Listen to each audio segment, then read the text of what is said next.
श्री गणेशाय नमः। अथ श्री गणपति अथर्वशीर्ष। हरिः ओम। नमस्ते गणपतये। त्वमेव प्रत्यक्षं तत्त्वमसि। त्वमेव केवलं कर्तासि। त्वमेव केवलं धर्तासि। त्वमेव केवलं हर्तासि। त्वमेव सर्वं खल्विदं ब्रह्मासि। त्वं साक्षादात्मासि नित्यं ऋतं वच्मि सत्यं वच्मि। अवत्वं माम् अववक्तारम् अवश्रोतारम् अवदातारम् अवधातारम् अवानुचानमवशिष्य अवपश्चात्तात् अवपुरस्तात् अवचोत्तरात्तात् अवदक्षिणात्तात् अवचोर्ध्वात्तात् अवाधरात्तात्। सर्वतो मां पाहि पाहि समन्तात्। त्वं वाङ्मयस्त्वं चिन्मयः त्वमानन्दमयस्त्वं ब्रह्ममयः। त्वं सच्चिदानन्दाद्वितीयोऽसि। त्वं प्रत्यक्षं ब्रह्मासि। त्वं ज्ञानमयो विज्ञानमयोऽसि। सर्वं जगदिदं त्वत्तो जायते। सर्वं जगदिदं त्वत्तस्तिष्ठति। सर्वं जगदिदं त्वयि लयमिष्यति। सर्वं जगदिदं त्वयि प्रत्येति। त्वं भूमिरापो नलो निलो नभः। त्वं चत्वारि वाक्पदानि। त्वं गुणत्रयातीतः। त्वं कालत्रयातीतः। त्वं देहत्रयातीतः। त्वं मूलाधारस्थितोऽसि नित्यं। त्वं शक्तित्रयात्मकः। त्वां योगिनो ध्यायन्ति नित्यं। त्वं ब्रह्मा त्वं विष्णुस्त्वं रुद्रस्त्वम् इन्द्रस्त्वम् अग्निस्त्वं वायुस्त्वं सूर्यस्त्वं चन्द्रमास्त्वं ब्रह्म भूर्भुवः स्वरो। गणादिं पूर्वमुच्चार्य वर्णादिं तदनन्तरम् अनुस्वारः परतरः अर्धेन्दुलसितं तारेण रुद्धम्। एतत्तव मनुस्वरूपम्। गकारः पूर्वरूपम् अकारो मध्यमरूपम् अनुस्वारश्चान्त्यरूपम् बिन्दुरुत्तररूपम्। नादः सन्धानम् संहिता सन्धिः सैषा गणेशविद्या गणकऋषिः निसृद्गायत्री छन्दः। श्रीमहागणपतिर्देवता। ॐ गं गणपतये नमः। एकदन्ताय विद्महे वक्रतुण्डाय धीमहि तन्नो दन्ती प्रचोदयात्। एकदन्तं चतुरहस्तं पाशमङ्कुशधारिणम् अभयं वरदं हस्तैर्बिभ्राणं मूषकध्वजं। रक्तं लम्बोदरं शूर्पकर्णकं रक्तवाससं रक्तगन्धानुलिप्ताङ्गं रक्तपुष्पैः सुपूजितं। भक्तानुकम्पिनं देवं जगत्कारणमच्युतम्। आविर्भूतं च सृष्ट्यादौ प्रकृतेः पुरुषात् परम्। एवं ध्यायति यो नित्यं स योगी योगिनां वरः। नमो रातपतये नमो गणपतये नमः प्रमथपतये। नमस्तेऽस्तु लम्बोदरायैकदन्ताय विघ्नविनाशिने शिवसुताय श्रीवरदमूर्तये नमो नमः। एतदथर्वशिरो यो धीते स ब्रह्म भूयाय कल्पते। स सर्वविघ्नैर्न बाध्यते। स सर्वतः सुखमेधते। स पञ्चमहापातकोपपातकात् प्रमुच्यते। सायमधीयानो दिवसकृतं पापं नाशयति। प्रातरधीयानो रात्रिकृतं पापं नाशयति। सायं प्रातः प्रयुञ्जानो अपापो भवति। धर्मार्थकाममोक्षं च विन्दति। इदमथर्वशीर्षमशिष्याय न देयं। यो यदि मोहाद्दास्यति स पापीयान् भवति। सहस्रावर्तनाद्यं यं काममधीते तं तमनेन साधयेत्। अनेन गणपतिमभिषिञ्चति स वाग्मी भवति। चतुर्थ्यामनश्नं जपति स विद्यावान् भवति। इत्यथर्वणवाक्यं। ब्रह्माद्याचरणं विद्यात् न बिभेति कदाचनेति। यो दूर्वाङ्कुरैर्यजति स वैश्रवणोपमो भवति। यो लाजैर्यजति स यशोवान् भवति। स मेधावान् भवति। यो मोदकसहस्रेण यजति स वाञ्छितफलमवाप्नोति।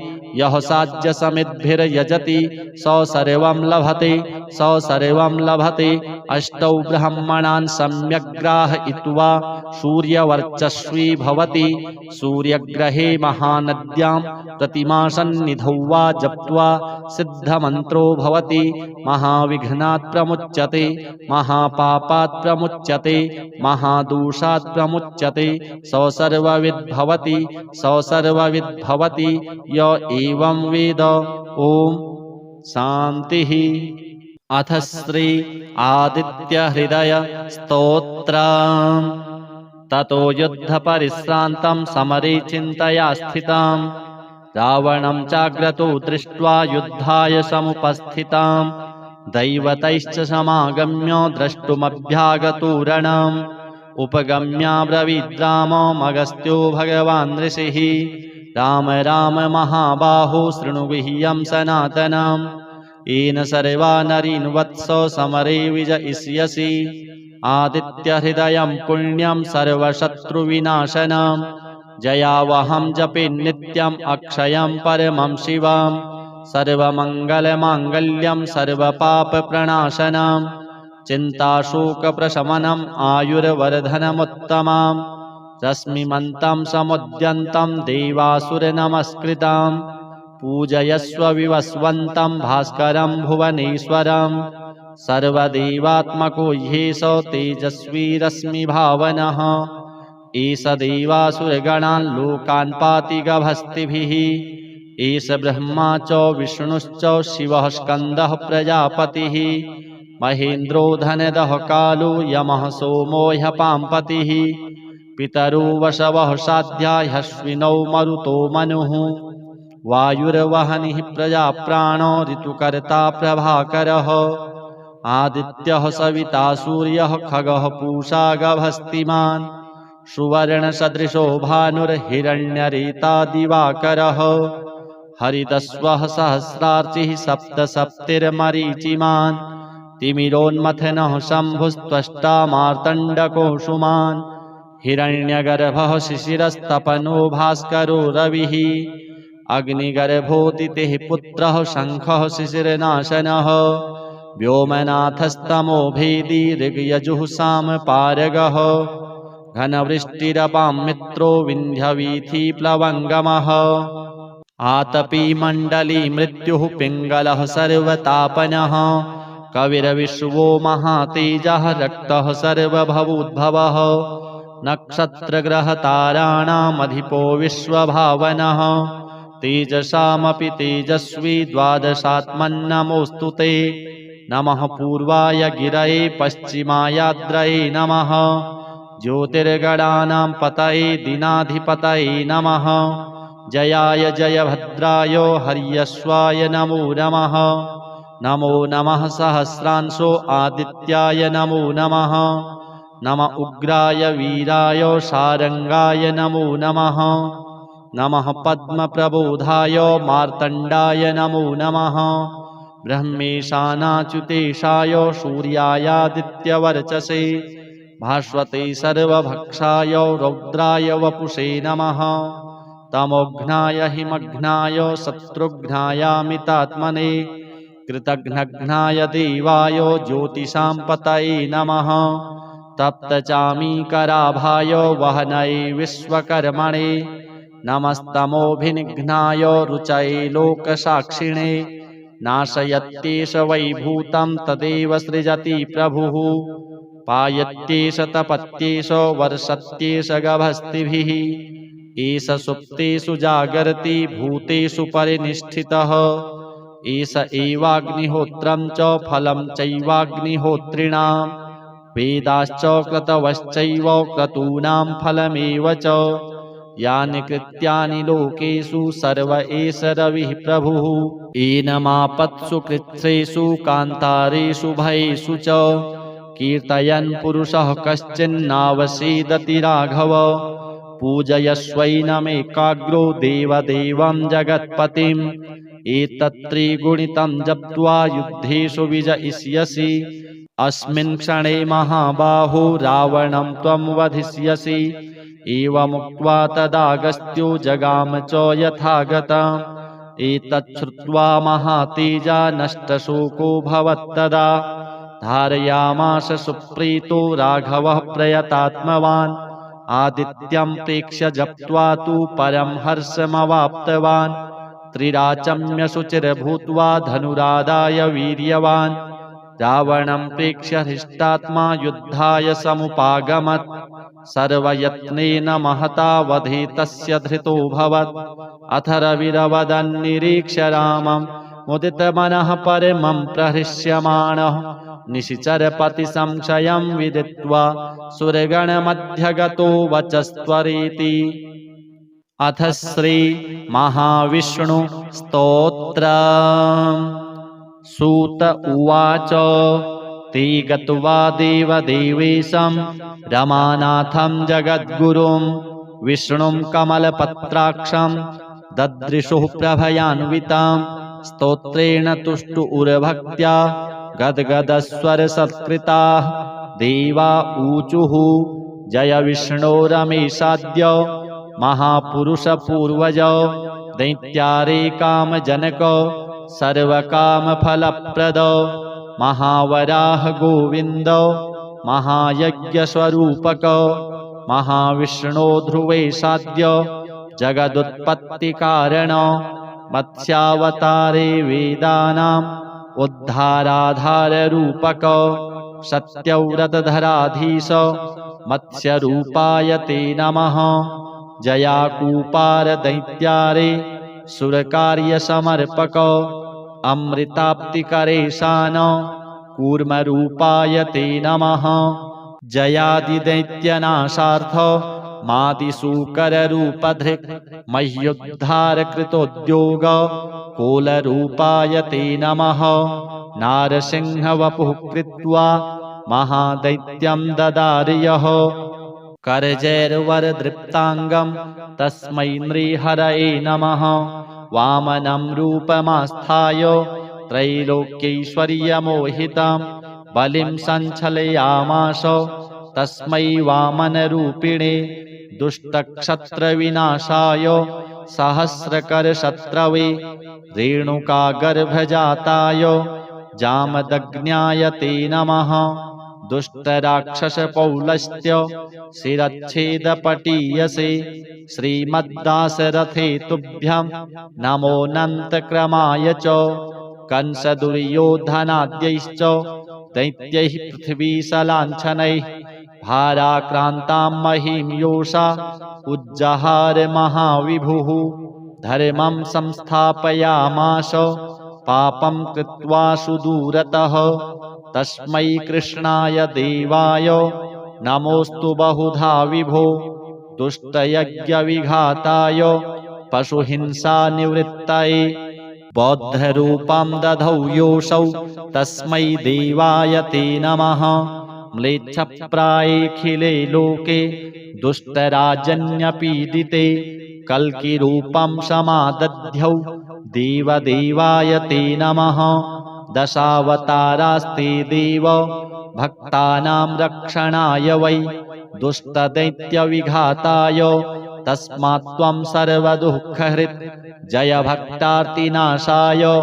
धृतं नारीजलात्मसु रूपं येन त्वया देव कोऽन्यस्त्वत्तोदयानिधिः इत्येवं देवदेवेशं स्तुत्वा श्रीपीतवाससं प्रणेमुर्भक्तिसहिताः साष्टाङ्गं विबुधर्षभाः तेषां स्तवं समाकर्ण्य देवः श्रीपुरुषोत्तमः उवाच विबुधान् सर्वान् हर्षयत् श्रीगदाधरः श्रीभगवानुवाच प्रसन्नोऽस्मि स्तवेनाहं देवास्तापं विमुञ्चथ भवतां नाशयिष्यामि दुःखं परमदुःसहं वृणुध्वं च वरं मत्तो देवः परमदुर्लभं ददामि परमप्रीतः स्तवस्यास्य प्रसादतः य एतत् पठते स्तोत्रं कल्य उत्थाय मानवः मयि भक्तिं परां कृत्वा न तं शोकः स्पृशेत् कदा अलक्ष्मीः कालकर्णी च नाक्रामेतद्गृहं सुराः नोपसर्गा न वेताला न ग्रहा ब्रह्मराक्षसाः न रोगावातिकः पैत्ताः श्लेष्मसम्भविनस्तथा नाकालमरणं तस्य कदापि च भविष्यति सन्ततिश्चिरकालस्था भोगाः सर्वे सुखादयः सम्भविष्यन्ति तन्मर्त्य गृहे यः स्तोत्रपाठकः किं पुनर्बहुनोक्तेन स्तोत्रं सर्वार्थसाधकम् एतस्य पठनान्नृणां भुक्तिमुक्ति न दूरतः देवा भवत्सु यद्दुःखं कथ्यतां तद् संशयं नाशयामि न सन्देहश्चात्र कार्योऽणुरेव च एवं श्रीभगवद्वाक्यं श्रुत्वा सर्वे दिवौकशः प्रसन्नमनसः सर्वे पुनरुचुरवृषाकपिम् श्रीगणपति श्रीसूर्य श्रीविष्णुदेवार्पणमस्तु। अथ श्रीगणपति अथर्वशीर्षः। हरिः ओम्। नमस्ते गणपतये त्वमेव प्रत्यक्षं तत्त्वमसि त्वमेव केवलं कर्तासि त्वमेव केवलं धर्तासि त्वमेव केवलं हर्तासि त्वमेव सर्वं खल्विदं ब्रह्मासि त्वं साक्षादात्मासि नित्यं ऋतं वच्मि सत्यं वच्मि अवत्वं माम् अववक्तारम् अवश्रोतारम् अवदातारम् अवधातारम् अवानुचानमवशिष्यम् अवपश्चात्तात् अवपुरस्तात् अवचोत्तरात्तात् अवदक्षिणात्तात् अवचोर्ध्वात्तात् अवाधरात्तात् सर्वतो मां पाहि पाहि समन्तात् त्वं वाङ्मयस्त्वं चिन्मयः त्वमानन्दमयस्त्वं ब्रह्ममयः त्वं सच्चिदानन्दाद्वितीयोऽसि त्वं प्रत्यक्षं ब्रह्मासि त्वं ज्ञानमयो विज्ञानमयोऽसि सर्वं जगदिदं त्वत्तो जायते सर्वं जगदिदं त्वत्तस्तिष्ठति सर्वं जगदिदं त्वयि लयमिष्यति सर्वं जगदिदं त्वयि प्रत्येति त्वं भूमिरापो नलो निलो नभः त्वं चत्वारि वाक्पदानि त्वं गुणत्रयातीतः त्वं कालत्रयातीतः त्वं देहत्रयातीतः त्वं मूलाधारस्थितोऽसि नित्यं त्वं शक्तित्रयात्मकः त्वां योगिनो ध्यायन्ति नित्यं त्वं ब्रह्मा त्वं विष्णुस्त्वं रुद्रस्त्वम् इन्द्रस्त्वम् अग्निस्त्वं वायुस्त्वं सूर्यस्त्वं चन्द्रमास्त्वं ब्रह्म भूर्भुवः स्वरो गणादिं पूर्वमुच्चार्य वर्णादिं तदनन्तरम् अनुस्वारः परतरः अर्धेन्दुलसितां तारेण रुद्धम् एतत्तव मनुस्वरूपं गकारः पूर्वरूपम् अकारो मध्यमरूपम् अनुस्वारश्चान्त्यरूपं बिन्दुरुत्तररूपं नादः सन्धानं संहिता सन्धिः सैषा गणेशविद्या गणकऋषिः निसृद्गायत्री छन्दः श्रीमहागणपतिर्देवता ॐ गं गणपतये नमः। एकदन्ताय विद्महे वक्रतुण्डाय धीमहि तन्नो दन्ती प्रचोदयात्। एकदन्तं चतुर्हस्तं पाशमङ्कुशधारिणम् अभयं वरदं हस्तैर्बिभ्राणं मूषकध्वजं रक्तं लम्बोदरं शूर्पकर्णकं रक्तवाससं रक्तगन्धानुलिप्ताङ्गं रक्तपुष्पैः सुपूजितं भक्तानुकम्पिनं देवं जगत्कारणमच्युतम् आविर्भूतं च सृष्ट्यादौ प्रकृतेः पुरुषात् परम् एवं ध्यायति यो नित्यं स योगी योगिनां वरः। नमो रातपतये नमो गणपतये नमः प्रमथपतये नमस्तेस्तु लम्बोदरायैकदन्ताय विघ्नविनाशिने शिवसुताय श्रीवरदमूर्तये नमो नमः।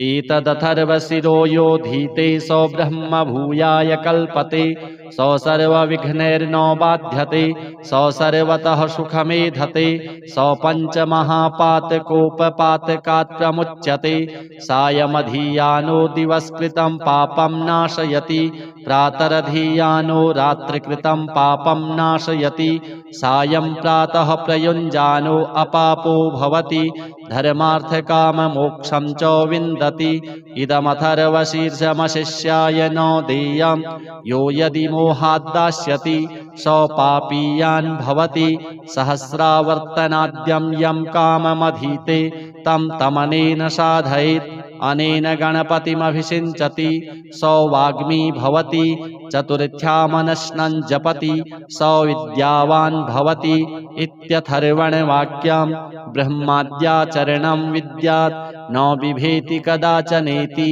यो दूर्वाङ्कुरैर्यजति सो वैश्रवणोपमो भवति यो लाजैर्यजति सो यशोवान् भवति सो मेधावान् भवति यो मोदकसहस्रेण यजति सो वाञ्छितफलमवाप्नोति यः साज्यसमिद्भिर्यजति सो सर्वं लभते सो सर्वं लभते अष्टौ ब्रह्मणान् सम्यग्राहयित्वा सूर्यवर्चस्वी भवति सूर्यग्रहे महानद्यां प्रतिमासन्निधौ वा जप्त्वा सिद्धमन्त्रो भवति महाविघ्नात् प्रमुच्यते महापापात् प्रमुच्यते महादोषात् प्रमुच्यते सो सर्वविद् भवति सो सर्वविद् भवति य एवं वेद। ओम शांतिः। अथ श्री आदित्य हृदय स्तोत्रम्। ततो युद्ध परिश्रान्तं समरे चिन्तया स्थितां रावणं चाग्रतो दृष्ट्वा युद्धाय समुपस्थितां दैवतैश्च समागम्य द्रष्टुमभ्यागतो रणम् उपगम्याब्रवीद्राममगस्त्यो भगवान् ऋषिः राम राम महाबाहो शृणु गुह्यं सनातनम् येन सर्वा नरीन् वत्सो समरे विजयिष्यसि आदित्यहृदयं पुण्यं सर्वशत्रुविनाशनं जयावहं जपे नित्यम् अक्षयं परमं शिवं सर्वमङ्गलमाङ्गल्यं सर्वपापप्रणाशनं चिन्ताशोकप्रशमनम् आयुर्वर्धनमुत्तमम् रश्मिमन्तं समुद्यन्तं देवासुरनमस्कृतं पूजयस्व विवस्वन्तं भास्करं भुवनेश्वरं सर्वदेवात्मको ह्येषो तेजस्वी रश्मिभावनः एष देवासुरगणान् लोकान् पाति गभस्तिभिः एष ब्रह्मा च विष्णुश्च शिवः स्कन्दः प्रजापतिः महेन्द्रो धनदः कालो यमः सोमो ह्यपाम्पतिः पितरो वशवः साध्या ह्यश्विनौ मरुतो मनुः वायुर्वहनिः प्रजाप्राणो ऋतुकर्ता प्रभाकरः आदित्यः सविता सूर्यः खगः पूषा गभस्तिमान् सुवर्णसदृशो भानुर्हिरण्यरेता दिवाकरः हरितस्वः सहस्रार्चिः सप्तसप्तिर्मरीचिमान् तिमिरोन्मथनः शम्भुस्त्वष्टा मार्तण्डकोऽंशुमान् हिरण्यगर्भः शिशिरस्तपनो भास्करो रविः अग्निगर्भोदितेः पुत्रः शङ्खः शिशिरनाशनः व्योमनाथस्तमो भेदी ऋग्यजुः सामपारगः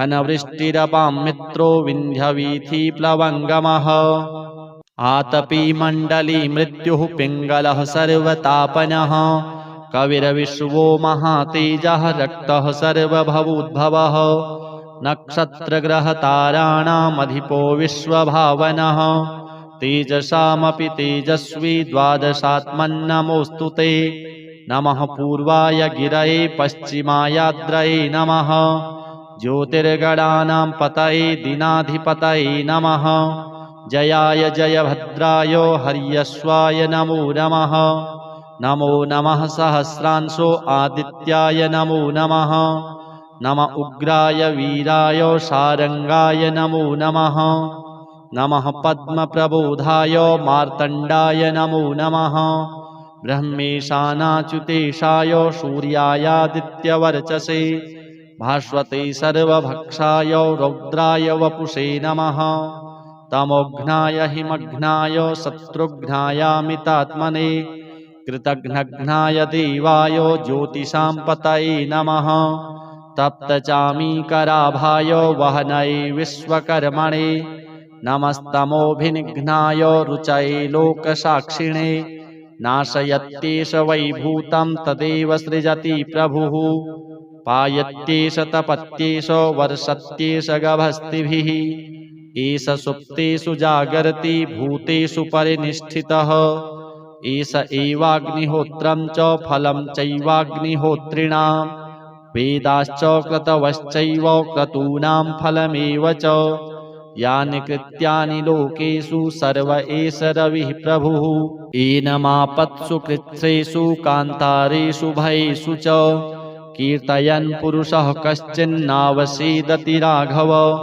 पूजयस्वैनमेकाग्रो देवदेवं जगत्पतिम् एतत्त्रिगुणितं जप्त्वा युद्धेषु विजयिष्यसि अस्मिन् क्षणे महाबाहो रावणं त्वं वधिष्यसि एवमुक्त्वा तदागस्त्यो जगाम च यथागतम् एतच्छ्रुत्वा महातेजा नष्टशोको भवत्तदा धारयामास सुप्रीतो राघवः प्रयतात्मवान् आदित्यं प्रेक्ष्य जप्त्वा तु परं हर्षमवाप्तवान् त्रिराचम्य शुचिर्भूत्वा धनुरादाय वीर्यवान् रावणं प्रेक्ष्य हृष्टात्मा युद्धाय समुपागमत् सर्वयत्नेन महता वधे तस्य धृतोऽभवत् अथ रविरवदन्निरीक्ष्य रामं मुदितमनः परमं प्रहृष्यमाणः निशिचरपतिसंशयं विदित्वा सुरगणमध्यगतो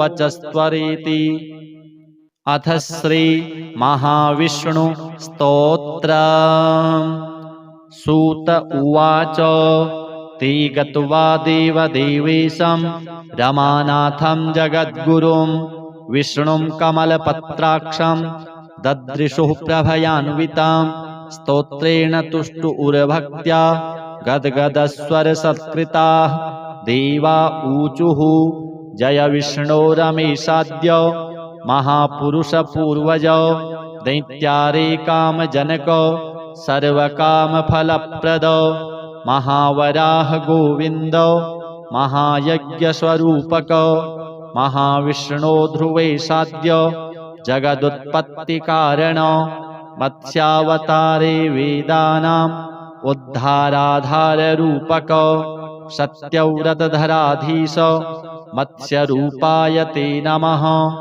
जयाकूपार दैत्यारे सुरकार्यसमर्पक अमृताप्तिकरेशान कूर्मरूपाय ते नमः जयादिदैत्यनाशार्थ मादिसूकररूपधृक् मह्युद्धारकृतोद्योग कोलरूपाय ते नमः नारसिंहवपुः कृत्वा महादैत्यं ददार्यः करजैर्वरदृप्ताङ्गं तस्मै नृहरये नमः वामनं रूपमास्थाय त्रैलोक्यैश्वर्यमोहितं बलिं सञ्चलयामास तस्मै वामनरूपिणे दुष्टक्षत्रविनाशाय सहस्रकरशत्रवे रेणुकागर्भजाताय जामदग्न्याय ते नमः दुष्टराक्षसपौलस्त्य शिरच्छेदपटीयसे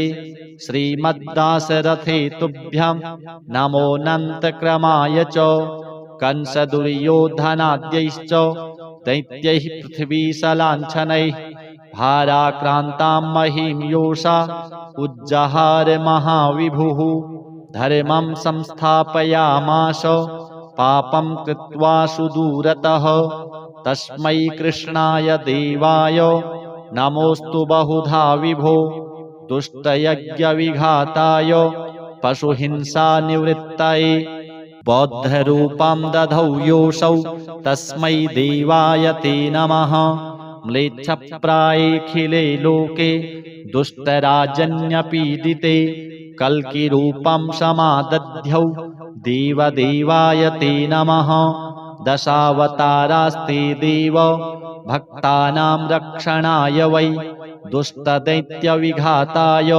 तस्मात् त्वं सर्वदुःखहृत् जय भक्तार्तिनाशाय धृतं नारीजलात्मसु रूपं येन त्वया देव कोऽन्यस्त्वत्तोदयानिधिः इत्येवं देवदेवेशं स्तुत्वा श्रीपीतवाससं प्रणेमुर्भक्तिसहिताः साष्टाङ्गं विबुधर्षभाः तेषां स्तवं समाकर्ण्य देवः श्रीपुरुषोत्तमः उवाच विबुधान् सर्वान् हर्षयत् श्रीगदाधरः श्रीभगवानुवाच प्रसन्नोऽस्मि स्तवेनाहं देवास्तापं विमुञ्चथ भवतां नाशयिष्यामि दुःखं परमदुःसहं वृणुध्वं च वरं मत्तो देवः परमदुर्लभं ददामि परमप्रीतः स्तवस्यास्य प्रसादतः य एतत् पठते स्तोत्रं कल्य उत्थाय मानवः मयि भक्तिं परां कृत्वा न तं शोकः स्पृशेत् कदा अलक्ष्मीः कालकरणी च नाक्रामेतद्गृहं सुराः नोपसर्गा न वेताला न ग्रहा ब्रह्मराक्षसाः न रोगावातिकः पैत्ताः श्लेष्मसम्भविनस्तथा नाकालमरणं तस्य कदापि च भविष्यति सन्ततिश्चिरकालस्था भोगाः सर्वे सुखादयः सम्भविष्यन्ति तन्मर्त्य गृहे यः स्तोत्रपाठकः किं पुनर्बहुनोक्तेन स्तोत्रं सर्वार्थसाधकम् एतस्य पठनान्नृणां भुक्तिमुक्ति न दूरतः देवा भवत्सु यद्दुःखं कथ्यतां तद् संशयं नाशयामि न सन्देहश्चात्र कार्योऽणुरेव च एवं श्रीभगवद्वाक्यं श्रुत्वा सर्वे दिवौकशः प्रसन्नमनसः सर्वे पुनरुचुरवृषाकपिं श्रीगणपति श्रीसूर्य श्रीविष्णुदेवार्पणमस्तु। अथ श्रीगणपति अथर्वशीर्षः। हरिः ओम्। नमस्ते गणपतये त्वमेव प्रत्यक्षं तत्त्वमसि त्वमेव केवलं कर्तासि त्वमेव केवलं धर्तासि त्वमेव केवलं हर्तासि त्वमेव सर्वं खल्विदं ब्रह्मासि त्वं साक्षादात्मासि नित्यं ऋतं वच्मि सत्यं वच्मि अवत्वं माम् अववक्तारम् अवश्रोतारम् अवदातारम् अवधातारम् अवानुचानमवशिष्यम् अवपश्चात्तात् अवपुरस्तात् अवचोत्तरात्तात् अवदक्षिणात्तात् अवचोर्ध्वात्तात् अवाधरात्तात् सर्वतो मां पाहि पाहि समन्तात् त्वं वाङ्मयस्त्वं चिन्मयः त्वमानन्दमयस्त्वं ब्रह्ममयः त्वं सच्चिदानन्दाद्वितीयोऽसि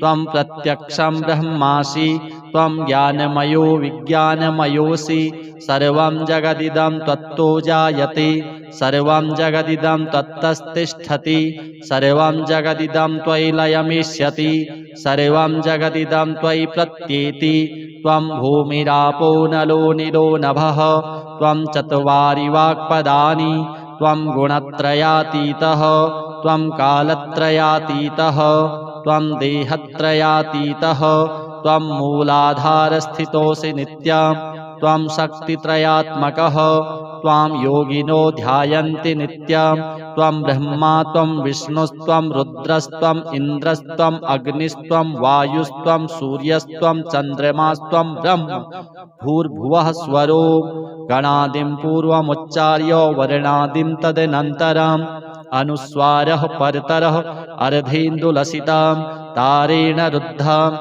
एतत्तव मनुस्वरूपम् गकारः पूर्वरूपम् अकारो मध्यमरूपम् अनुस्वारश्चान्त्यरूपम् बिन्दुरुत्तररूपम् नादः सन्धानं संहिता सन्धिः सैषा गणेशविद्या गणकऋषिः निसृद्गायत्री छन्दः श्रीमहागणपतिर्देवता।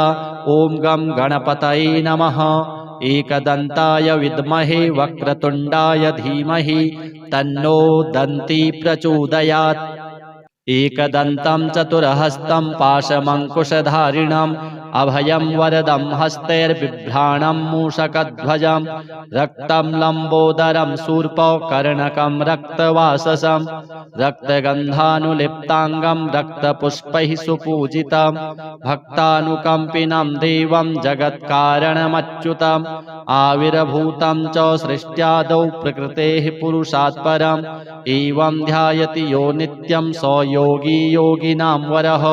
नमो रातपतये नमो गणपतये नमः प्रमथपतये नमस्तेस्तु लम्बोदरायैकदन्ताय विघ्नविनाशिने शिवसुताय श्रीवरदमूर्तये नमो नमः। एतदथर्वशिरो यो धीते सो ब्रह्म भूयाय कल्पते सो सर्वविघ्नैर्न बाध्यते सो सर्वतः सुखमेधते सो पञ्चमहापातकोपपातकात् प्रमुच्यते सायमधीयानो दिवस्कृतं पापं नाशयति प्रातरधीयानो रात्रिकृतं पापं नाशयति सायं प्रातः प्रयुञ्जानो अपापो भवति धर्मार्थकाममोक्षं च विन्दति। इदमथर्वशीर्षमशिष्याय न देयं यो यदि मोहाद्दास्यति स पापीयान् भवति सहस्रावर्तनाद्यं यं काममधीते तं तमनेन साधयेत् अनेन गणपतिमभिषिञ्चति स वाग्मी भवति चतुर्थ्यामनश्नं जपति स विद्यावान् भवति इत्यथर्वणवाक्यं ब्रह्माद्याचरणं विद्यात् न बिभेति कदाचनेति यो दूर्वाङ्कुरैर्यजति स वैश्रवणोपमो भवति यो लाजैर्यजति स यशोवान् भवति स मेधावान् भवति यो मोदकसहस्रेण यजति स वाञ्छितफलमवाप्नोति यः साध्यसमिद्भिर्यजति स सर्वं लभते स सर्वं लभते। अष्टौ ब्रह्मणान् सम्यग्ग्राहयित्वा सूर्यवर्चस्वी भवति सूर्यग्रहे महानद्यां प्रतिमासन्निधौ वा जप्त्वा सिद्धमन्त्रो भवति महाविघ्नात् प्रमुच्यते महापापात् प्रमुच्यते महादोषात् प्रमुच्यते स सर्वविद् भवति स सर्वविद् भवति य एवं वेद। ओम शांतिः। अथ श्री आदित्य हृदय स्तोत्रम्।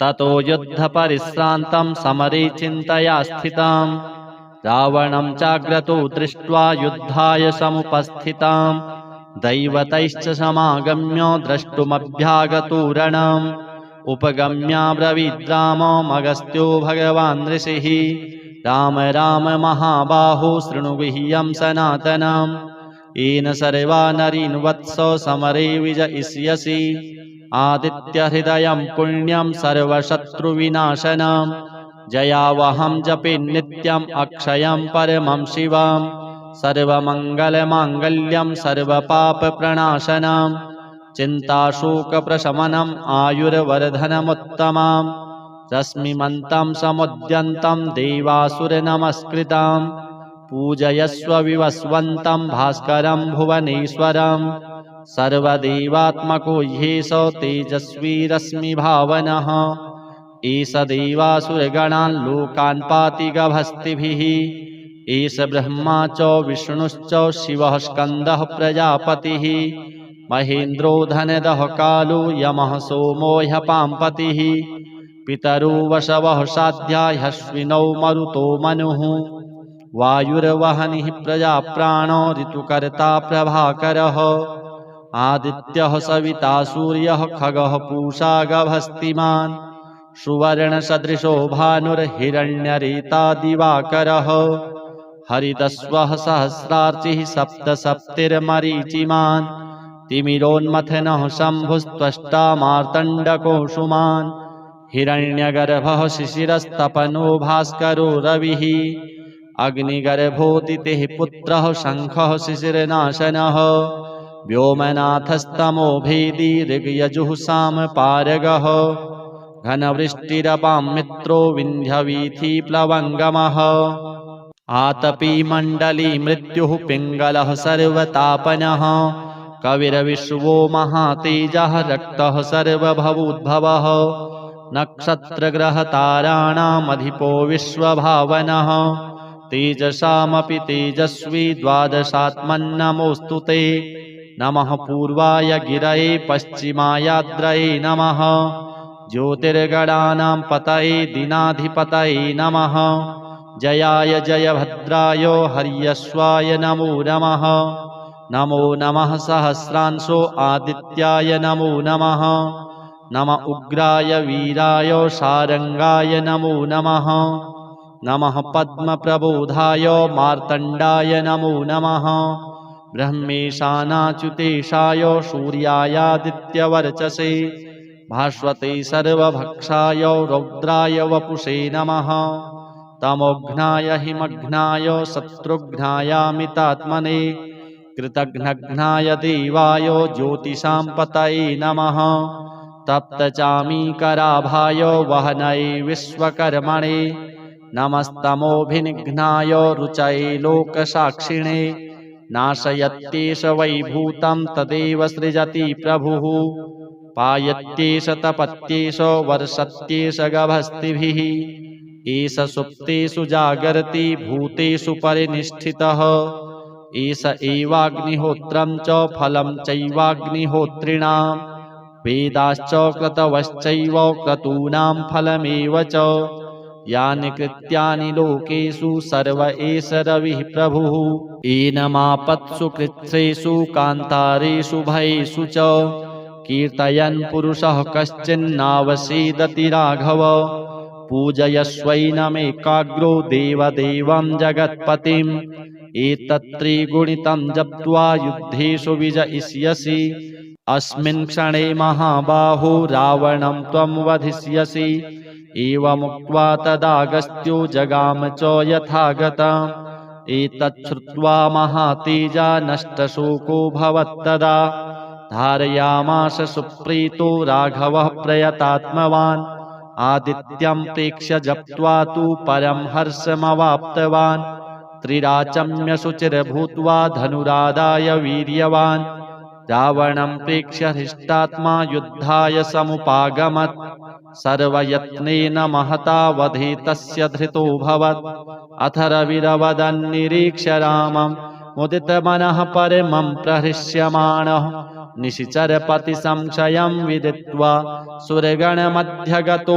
वचस्त्वरेति अथ श्री महाविष्णु स्तोत्रम् सूत उवाच ते गत्वा देवदेवेशं रमानाथं जगद्गुरुं विष्णुं कमलपत्राक्षं ददृशुः प्रभयान्वितां स्तोत्रेण तुष्टुरभक्त्या गद्गदस्वरसत्कृताः देवा ऊचुः जय विष्णो रमेशाद्य महापुरुषपूर्वज दैत्यारे कामजनक सर्वकामफलप्रद महावराह गोविन्द महायज्ञस्वरूपक महाविष्णो ध्रुवेशाद्य जगदुत्पत्तिकारण मत्स्यावतारे वेदानाम् उद्धाराधाररूपक सत्यव्रतधराधीश मत्स्यरूपाय ते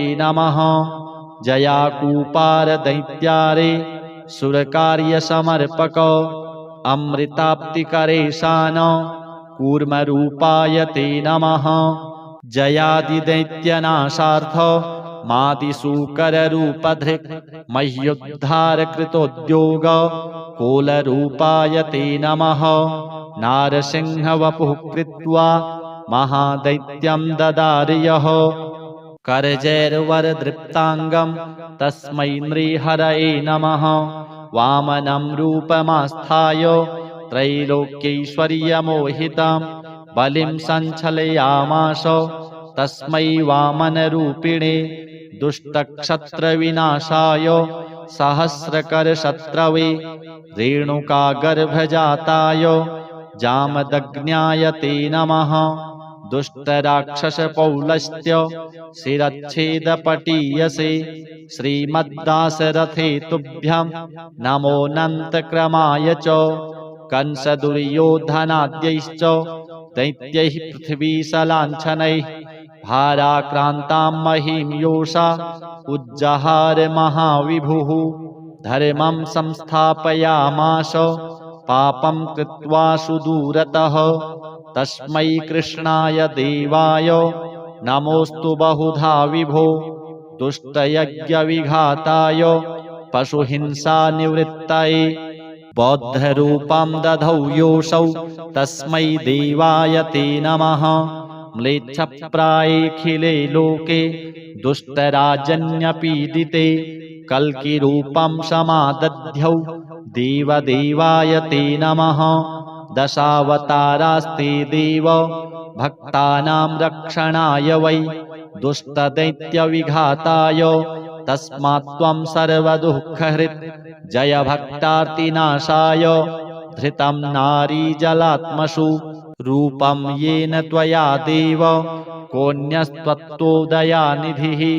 इत्येवं देवदेवेशं स्तुत्वा श्रीपीतवाससं प्रणेमुर्भक्तिसहिताः साष्टाङ्गं विबुधर्षभाः।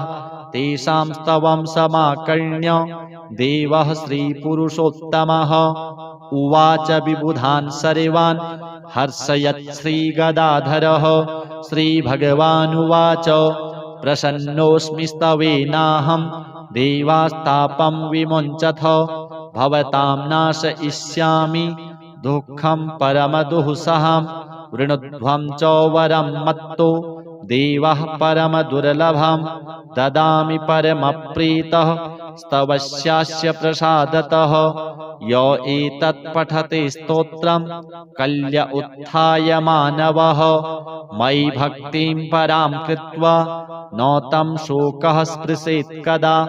अलक्ष्मीः कालकर्णी च नाक्रामेतद्गृहं सुराः नोपसर्गा न वेताला न ग्रहा ब्रह्मराक्षसाः न रोगावातिकः पैत्ताः श्लेष्मसम्भविनस्तथा नाकालमरणं तस्य कदापि च भविष्यति।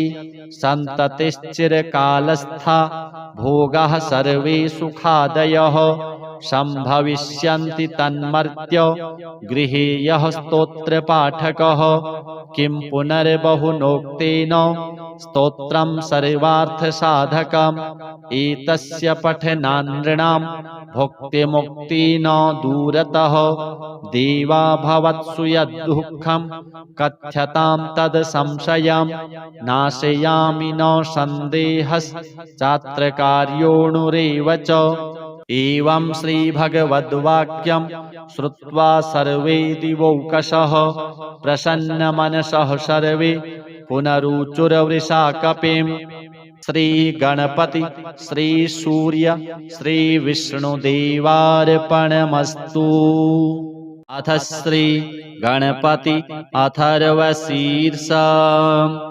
हरिः ॐ नमस्ते गणपतये त्वमेव प्रत्यक्षं तत्त्वमसि त्वमेव केवलं कर्तासि त्वमेव केवलं धर्तासि त्वमेव केवलं हर्तासि त्वमेव सर्वं खल्विदं ब्रह्मासि।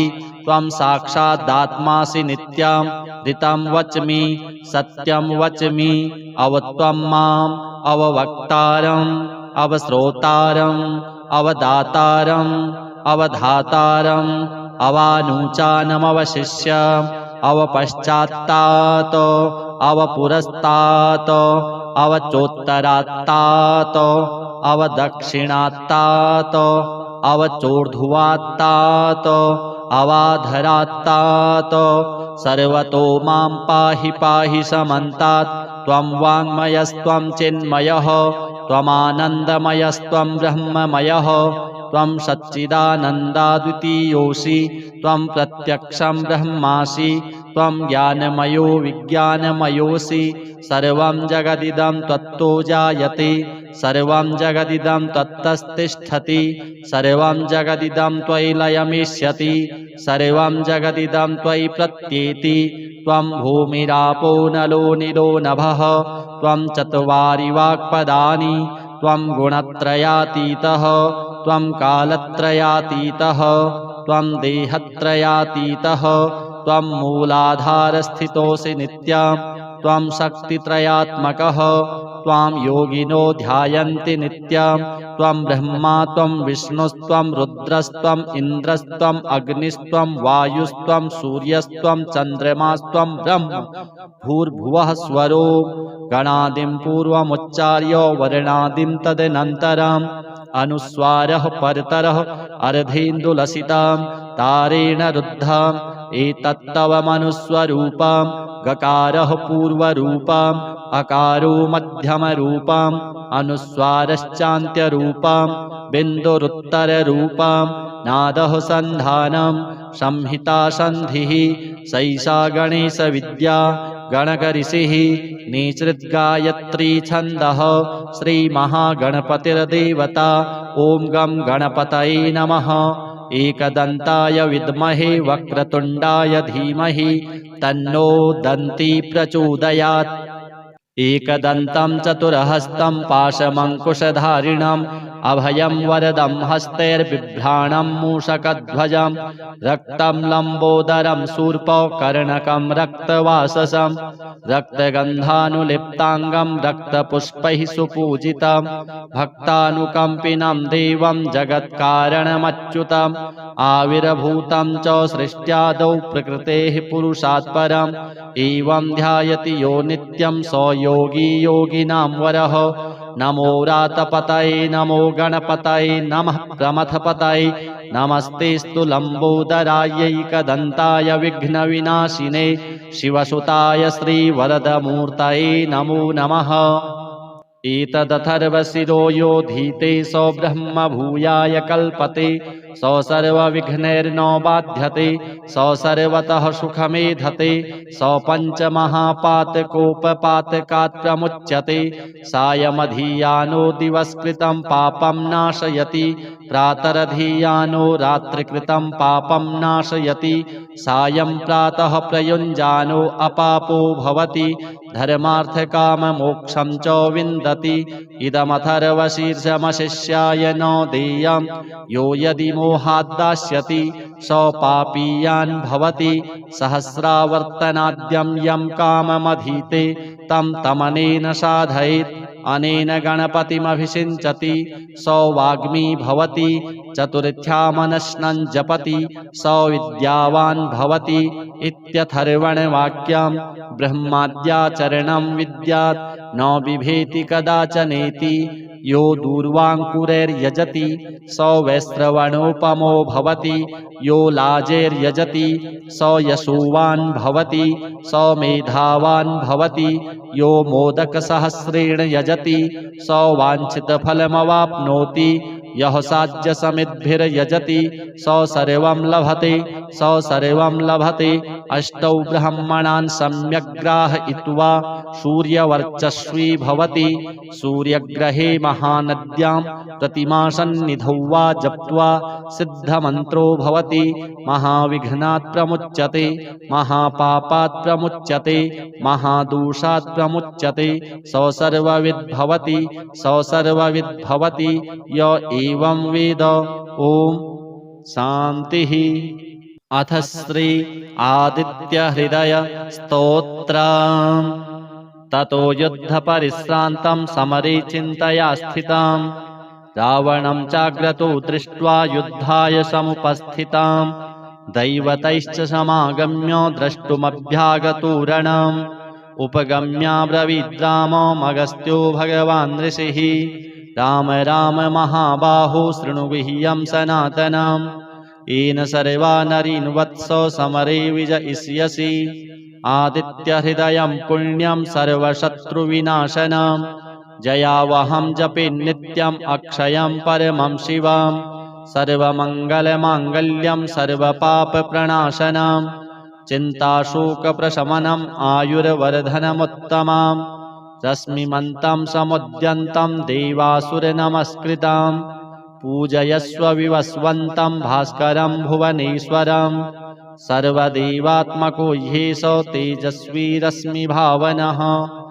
एष देवासुरगणान् लोकान् पाति गभस्तिभिः एष ब्रह्मा च विष्णुश्च शिवः स्कन्दः प्रजापतिः महेन्द्रो धनदः कालो यमः सोमो ह्यपाम्पतिः पितरो वशवः साध्या ह्यश्विनौ मरुतो मनुः वायुर्वहनिः प्रजाप्राणो ऋतुकर्ता प्रभाकरः आदित्यः सविता सूर्यः खगः पूषा गभस्तिमान् सुवर्णसदृशो भानुर्हिरण्यरेता दिवाकरः हरितस्वः सहस्रार्चिः सप्तसप्तिर्मरीचिमान् तिमिरोन्मथनः शम्भुस्त्वष्टा मार्तण्डकोऽंशुमान् हिरण्यगर्भः शिशिरस्तपनो भास्करो रविः अग्निगर्भोदितेः पुत्रः शङ्खः शिशिरनाशनः व्योमनाथस्तमो भेदी ऋग्यजुः सामपारगः घनवृष्टिरपां मित्रो विन्ध्यवीथिप्लवङ्गमः आतपी मण्डली मृत्युः पिङ्गलः सर्वतापनः कविर्विश्वो महातेजः रक्तः सर्वभवोद्भवः नक्षत्रग्रहताराणामधिपो विश्वभावनः तेजसामपि तेजस्वी द्वादशात्मन्नमोऽस्तु ते नमः पूर्वाय गिरये पश्चिमायाद्रये नमः ज्योतिर्गणानां पतये दीनाधिपतये नमः जयाय जयभद्राय हर्यश्वाय नमो नमः नमो नमः सहस्रांशो आदित्याय नमो नमः नमः उग्राय वीराय शारङ्गाय नमो नमः नमः पद्मप्रबोधाय मार्तण्डाय नमो नमः ब्रह्मेशानाच्युतेशाय सूर्यायादित्यवर्चसे भास्वते सर्वभक्षाय रौद्राय वपुषे नमः तमोघ्नाय हिमघ्नाय शत्रुघ्नायामितात्मने कृतघ्नघ्नाय देवाय ज्योतिषां पतये नमः तप्तचामीकराभाय वहनये विश्वकर्मणे नमस्तमोभिनिघ्नाय रुचये लोकसाक्षिणे नाशयत्येष वैभूतं तदेव सृजति प्रभुः पायत्येष तपत्येष वर्षत्येष गभस्तिभिः एष सुप्तेषु जागर्ति भूतेषु परिनिष्ठितः एष एवाग्निहोत्रं च फलं चैवाग्निहोत्रिणां वेदाश्च क्रतवश्चैव क्रतूनां फलमेव च यानि कृत्यानि लोकेषु सर्व एष रविः प्रभुः एनमापत्सु कृत्सेषु कान्तारेषु भयेषु च कीर्तयन् पुरुषः कश्चिन्नावसीदति राघव पूजयस्वैनमेकाग्रो देवदेवं जगत्पतिम् एतत्त्रिगुणितं जप्त्वा युद्धेषु विजयिष्यसि अस्मिन् क्षणे महाबाहो रावणं त्वं वधिष्यसि एवमुक्त्वा तदागस्त्यो जगाम च यथागतम् एतच्छ्रुत्वा महातेजा नष्टशोको भवत्तदा धारयामास सुप्रीतो राघवः प्रयतात्मवान् आदित्यं प्रेक्ष्य जप्त्वा तु परं हर्षमवाप्तवान् त्रिराचम्य शुचिर्भूत्वा धनुरादाय वीर्यवान् रावणं प्रेक्ष्य हृष्टात्मा युद्धाय समुपागमत् सर्वयत्नेन महता वधे तस्य धृतोऽभवत् अथ रविरवदन्निरीक्ष्य रामं मुदितमनः परमं प्रहृष्यमाणः निशिचरपतिसंशयं विदित्वा सुरगणमध्यगतो वचस्त्वरेति। अथ श्री महाविष्णु स्तोत्रम्। सूत उवाच ते गत्वा देवदेवेशं रमानाथं जगद्गुरुं विष्णुं कमलपत्राक्षं ददृशुः प्रभयान्वितां स्तोत्रेण तुष्टु उर्भक्त्या गद्गदस्वरसत्कृताः देवा ऊचुः जय विष्णो रमेशाद्य महापुरुष पूर्वज दैत्यारे कामजनक सर्वकामफलप्रद महावराह गोविंद महायज्ञस्वरूपक महाविष्णो ध्रुवे साद्य जगदुत्पत्तिकारण मत्स्यावतारे वेदानाम् उद्धाराधाररूपक सत्यव्रतधराधीश मत्स्यरूपाय ते नमः। जयाकूपार दैत्यारे सुरकार्यसमर्पक अमृताप्तिकरेशान कूर्मरूपाय ते नमः। जयादिदैत्यनाशार्थ मादिसूकररूपधृक् मह्युद्धारकृतोद्योग कोलरूपाय ते नमः। नारसिंहवपुः कृत्वा महादैत्यं ददार्यः करजैर्वरदृप्ताङ्गं तस्मै नृहरये नमः। वामनं रूपमास्थाय त्रैलोक्यैश्वर्यमोहितं बलिं सञ्चलयामास तस्मै वामनरूपिणे।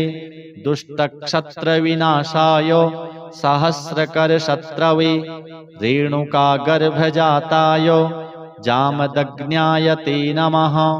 दुष्टराक्षसपौलस्त्य शिरच्छेदपटीयसे श्रीमद्दासरथे तुभ्यं नमोऽनन्तक्रमाय च। कंसदुर्योधनाद्यैश्च दैत्यैः पृथ्वीशलाञ्छनैः भाराक्रान्तां महीं योषा उज्जहार महाविभुः। धर्मं संस्थापयामास पापं कृत्वा सुदूरतः तस्मै कृष्णाय देवाय नमोऽस्तु बहुधा विभो। दुष्टयज्ञविघाताय पशुहिंसानिवृत्तये बौद्धरूपं दधौ योऽसौ तस्मै देवाय ते नमः। म्लेच्छप्रायेऽखिले लोके दुष्टराजन्यपीडिते कल्किरूपं समादध्यौ देवदेवाय ते नमः। दशावतारास्ते देव भक्तानां रक्षणाय वै दुष्टदैत्यविघाताय तस्मात् त्वं सर्वदुःखहृत् जय भक्तार्तिनाशाय। धृतं नारीजलात्मसु रूपं येन त्वया देव कोऽन्यस्त्वत्तोदयानिधिः। इत्येवं देवदेवेशं स्तुत्वा श्रीपीतवाससं प्रणेमुर्भक्तिसहिताः साष्टाङ्गं विबुधर्षभाः। तेषां स्तवं समाकर्ण्य देवः श्रीपुरुषोत्तमः उवाच विबुधान् सर्वान् हर्षयत् श्रीगदाधरः। श्रीभगवानुवाच प्रसन्नोऽस्मि स्तवेनाहं देवास्तापं विमुञ्चथ भवतां नाशयिष्यामि दुःखं परमदुःसहं। वृणुध्वं च वरं मत्तो देवः परमदुर्लभं ददामि परमप्रीतः स्तवस्यास्य प्रसादतः। य एतत् पठते स्तोत्रं कल्य उत्थाय मानवः मयि भक्तिं परां कृत्वा न तं शोकः स्पृशेत् कदा। अलक्ष्मीः कालकर्णी च नाक्रामेतद्गृहं सुराः नोपसर्गा न वेताला न ग्रहा ब्रह्मराक्षसाः न रोगावातिकः पैत्ताः श्लेष्मसम्भविनस्तथा। नाकालमरणं तस्य कदापि च भविष्यति सन्ततिश्चिरकालस्था भोगाः सर्वे सुखादयः। सम्भविष्यन्ति तन्मर्त्य गृहे यः स्तोत्रपाठकः। किं पुनर्बहुनोक्तेन स्तोत्रं सर्वार्थसाधकम् एतस्य पठनान्नृणां भुक्तिमुक्ति न दूरतः। देवा भवत्सु यद्दुःखं कथ्यतां तद् संशयं नाशयामि न सन्देहश्चात्र कार्योऽणुरेव च। एवं श्रीभगवद्वाक्यं श्रुत्वा सर्वे दिवौकशः प्रसन्नमनसः सर्वे पुनरुचुरवृषाकपिं। श्रीगणपति श्रीसूर्य श्रीविष्णुदेवार्पणमस्तु। अथ श्री गणपति अथर्वशीर्षः। हरिः ओम। नमस्ते गणपतये। त्वमेव प्रत्यक्षं तत्त्वमसि। त्वमेव केवलं कर्तासि। त्वमेव केवलं धर्तासि। त्वमेव केवलं हर्तासि। त्वमेव सर्वं खल्विदं ब्रह्मासि।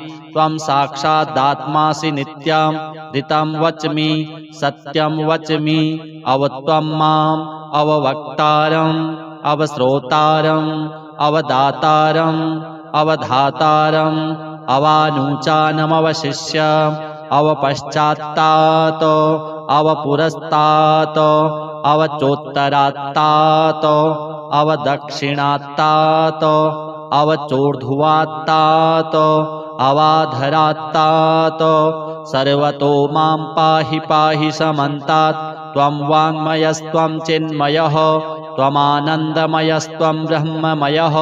त्वं सच्चिदानन्दाद्वितीयोऽसि। त्वं प्रत्यक्षं ब्रह्मासि। त्वं ज्ञानमयो विज्ञानमयोऽसि। सर्वं जगदिदं त्वत्तो जायते। सर्वं जगदिदं त्वत्तस्तिष्ठति। सर्वं जगदिदं त्वयि लयमिष्यति। सर्वं जगदिदं त्वयि प्रत्येति। त्वं भूमिरापो नलो नीलो नभः। त्वं चत्वारि वाक्पदानि। त्वं गुणत्रयातीतः। त्वं कालत्रयातीतः। त्वं देहत्रयातीतः। त्वं मूलाधारस्थितोऽसि नित्यं। त्वं शक्तित्रयात्मकः। त्वां योगिनो ध्यायन्ति नित्यं। त्वं ब्रह्मा त्वं विष्णुस्त्वं रुद्रस्त्वम् इन्द्रस्त्वम् अग्निस्त्वं वायुस्त्वं सूर्यस्त्वं चन्द्रमास्त्वं ब्रह्म भूर्भुवः स्वरो। गणादिं पूर्वमुच्चार्य वर्णादिं तदनन्तरम् अनुस्वारः परतरः अर्धेन्दुलसितं तारेण रुद्धम्। एतत्तव मनुस्वरूपम्। गकारः पूर्वरूपम् अकारो मध्यमरूपम् अनुस्वारश्चान्त्यरूपम् बिन्दुरुत्तररूपम्। नादः सन्धानं संहिता सन्धिः सैषा गणेशविद्या गणकऋषिः निसृद्गायत्री छन्दः। श्रीमहागणपतिर्देवता। ॐ गं गणपतये नमः। एकदन्ताय विद्महे वक्रतुण्डाय धीमहि तन्नो दन्ती प्रचोदयात्। एकदन्तं चतुर्हस्तं पाशमङ्कुशधारिणम् अभयं वरदं हस्तैर्बिभ्राणं मूषकध्वजं। रक्तं लम्बोदरं शूर्पकर्णकं रक्तवाससं रक्तगन्धानुलिप्ताङ्गं रक्तपुष्पैः सुपूजितं। भक्तानुकम्पिनं देवं जगत्कारणमच्युतम्। आविर्भूतं च सृष्ट्यादौ प्रकृतेः पुरुषात् परम्। एवं ध्यायति यो नित्यं स योगी योगिनां वरः। नमो रातपतये नमो गणपतये नमः प्रमथपतये। नमस्तेऽस्तु लम्बोदरायैकदन्ताय विघ्नविनाशिने शिवसुताय श्रीवरदमूर्तये नमो नमः। एतदथर्वशिरो यो धीते स ब्रह्म भूयाय कल्पते।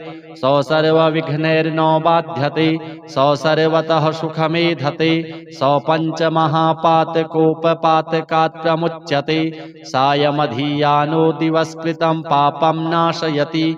प्रातरधीयानो रात्रिकृतं पापं नाशयति। सायं प्रातः प्रयुञ्जानो अपापो भवति। धर्मार्थकाममोक्षं च विन्दति। इदमथर्वशीर्षमशिष्याय न देयं। यो यदि मोहाद्दास्यति स पापीयान् भवति। सहस्रावर्तनाद्यं यं काममधीते तं तमनेन साधयेत्। अनेन गणपतिमभिषिञ्चति स वाग्मी भवति। चतुर्थ्यामनश्नं जपति स विद्यावान् भवति। इत्यथर्वणवाक्यं। ब्रह्माद्याचरणं विद्यात् न बिभेति कदाचनेति। यो दूर्वाङ्कुरैर्यजति स वैश्रवणोपमो भवति। यो लाजैर्यजति स यशोवान् भवति। स मेधावान् भवति।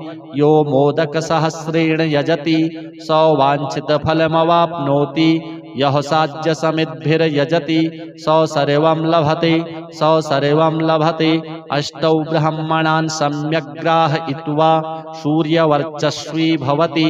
सूर्यग्रहे महानद्यां प्रतिमासन्निधौ वा जप्त्वा सिद्धमन्त्रो भवति। महाविघ्नात् प्रमुच्यते, महापापात् प्रमुच्यते, महादोषात् प्रमुच्यते। स सर्वविद् भवति, स सर्वविद् भवति य एवं वेद। ओम शांतिः। अथ श्री आदित्य हृदय स्तोत्रम्। ततो युद्ध परिश्रान्तं समरे चिन्तया स्थिताम् रावणं चाग्रतो दृष्ट्वा युद्धाय समुपस्थिताम् दैवतैश्च समागम्य द्रष्टुमभ्यागतो रणम् उपगम्याब्रवीद् राममगस्त्यो भगवान् ऋषिः राम राम महाबाहो शृणु गुह्यं सनातनम् येन सर्वा नरीन् वत्स समरे विजयिष्यसि आदित्यहृदयं पुण्यं सर्वशत्रुविनाशनम् जयावहं जपे नित्यम् अक्षयं परमं शिवम् सर्वमङ्गलमाङ्गल्यं सर्वपापप्रणाशनम् चिन्ताशोकप्रशमनम् आयुर्वर्धनमुत्तमम् रश्मिमन्तं समुद्यन्तं देवासुरनमस्कृतं पूजयस्व विवस्वन्तं भास्करं भुवनेश्वरं सर्वदेवात्मको ह्येष तेजस्वी रश्मिभावनः एष देवासुरगणान् लोकान् पाति गभस्तिभिः एष ब्रह्मा च विष्णुश्च शिवः स्कन्दः प्रजापतिः महेन्द्रो धनदः कालो यमः सोमो ह्यपाम्पतिः पितरो वशवः साध्या ह्यश्विनौ मरुतो मनुः वायुर्वहनिः प्रजाप्राणो ऋतुकर्ता प्रभाकरः आदित्यः सविता सूर्यः खगः पूषा गभस्तिमान् सुवर्णसदृशो भानुर्हिरण्यरेता दिवाकरः हरितस्वः सहस्रार्चिः सप्त सप्तिर्मरीचिमान् तिमिरोन्मथनः शम्भुस्त्वष्टा मार्तण्डकोऽंशुमान् हिरण्यगर्भः शिशिरस्तपनो भास्करो रविः अग्निगर्भोदितेः पुत्रः शङ्खः शिशिरनाशनः व्योमनाथस्तमो भेदी ऋग्यजुः सामपारगः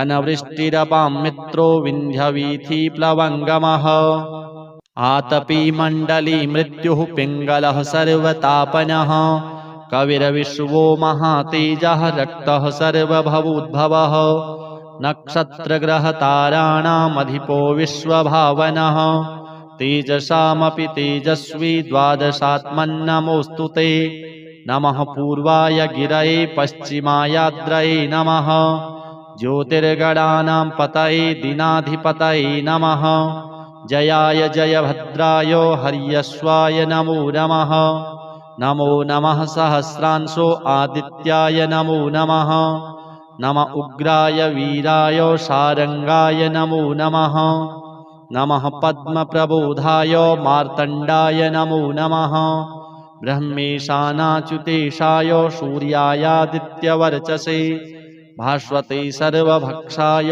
रौद्राय वपुषे नमः तमोघ्नाय हिमघ्नाय शत्रुघ्नायामितात्मने कृतघ्नघ्नाय देवाय ज्योतिषां पतये नमः तप्तचामीकराभाय वहनये विश्वकर्मणे नमस्तमोभिनिघ्नाय रुचये लोकसाक्षिणे नाशयत्येष वैभूतं तदेव सृजति प्रभुः पायत्येष तपत्येष वर्षत्येष गभस्तिभिः एष सुप्तेषु जागर्ति भूतेषु परिनिष्ठितः एष एवाग्निहोत्रं च फलं चैवाग्निहोत्रिणाम् वेदाश्च क्रतवश्चैव क्रतूनां फलमेव च यानि कृत्यानि लोकेषु सर्व एष रविः प्रभुः एनमापत्सु कृत्सेषु कान्तारेषु भयेषु च कीर्तयन् पुरुषः कश्चिन्नावसीदति राघव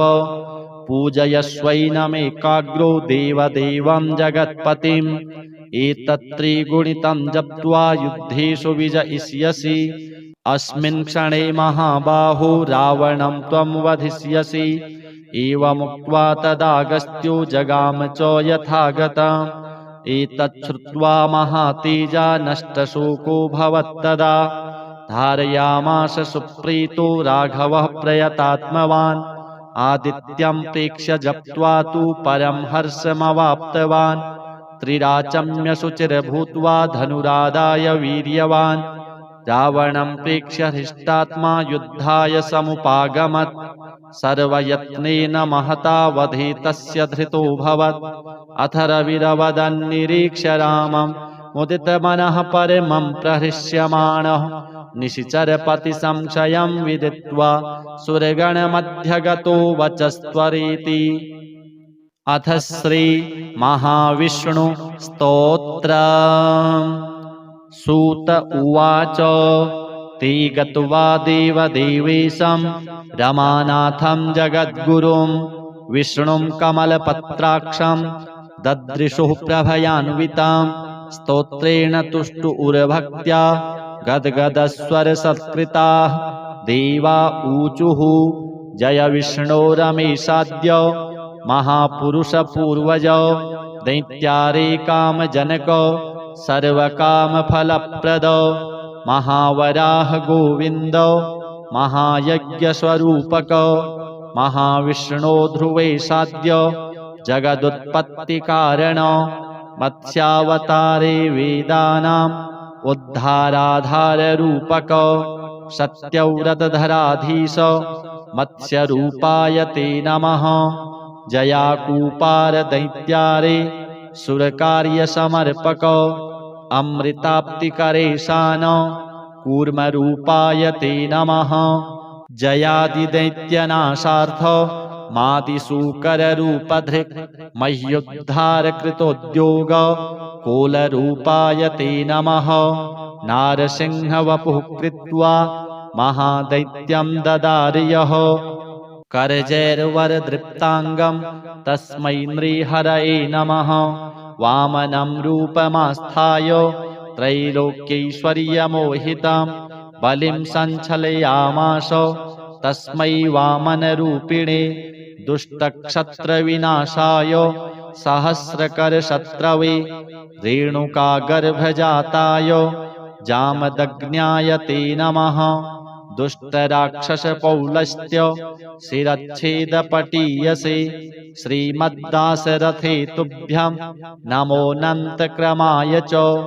कंसदुर्योधनाद्यैश्च दैत्यैः पृथ्वीशलाञ्छनैः भाराक्रान्तां महीं योषा उज्जहार महाविभुः धर्मं संस्थापयामास पापं कृत्वा सुदूरतः तस्मै कृष्णाय देवाय नमोऽस्तु बहुधा विभो दुष्टयज्ञविघाताय पशुहिंसानिवृत्तये बौद्धरूपं दधौ योऽसौ तस्मै देवाय ते नमः म्लेच्छप्रायेऽखिले लोके दुष्टराजन्यपीडिते कल्किरूपं समादध्यौ देवदेवाय ते नमः दशावतारास्ते देव भक्तानां रक्षणाय वै दुष्टदैत्यविघाताय तस्मात् त्वं सर्वदुःखहृत् जय भक्तार्तिनाशाय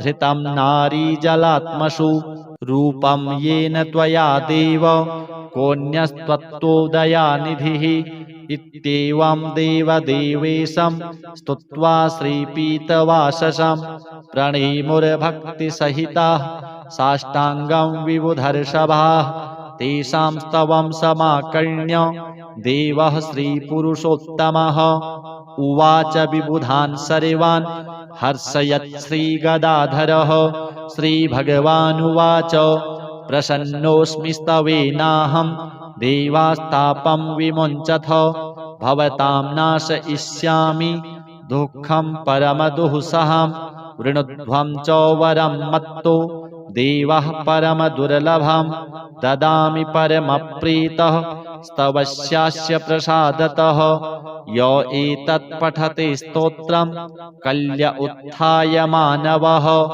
मयि भक्तिं परां कृत्वा न तं शोकः स्पृशेत् कदा अलक्ष्मीः कालकर्णी च नाक्रामेतद्गृहं सुराः नोपसर्गा न वेताला न ग्रहा ब्रह्मराक्षसाः न रोगावातिकः पैत्ताः श्लेष्मसम्भविनस्तथा नाकालमरणं तस्य कदापि च भविष्यति सन्ततिश्चिरकालस्था भोगाः सर्वे सुखादयः सम्भविष्यन्ति तन्मर्त्य गृहे यः स्तोत्रपाठकः किं पुनर्बहुनोक्तेन स्तोत्रं सर्वार्थसाधकम् एतस्य पठनान्नृणां भुक्तिमुक्ति न दूरतः देवा भवत्सु यद्दुःखं कथ्यतां तद् संशयं नाशयामि न